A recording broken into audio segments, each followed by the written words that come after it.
pala, sinamahan mo ako sa pagbisita kay Katkat.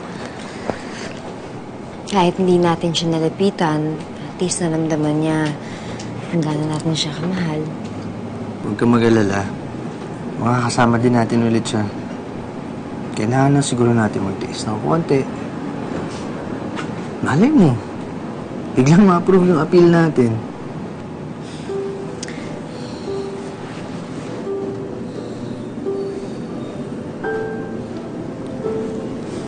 Sayang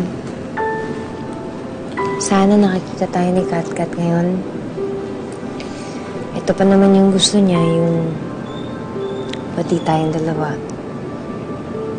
Di bale.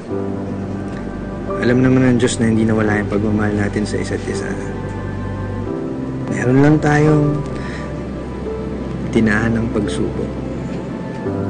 Naniniwala ako na babalik din sa atin si Katkat. Alam mo kung bakit?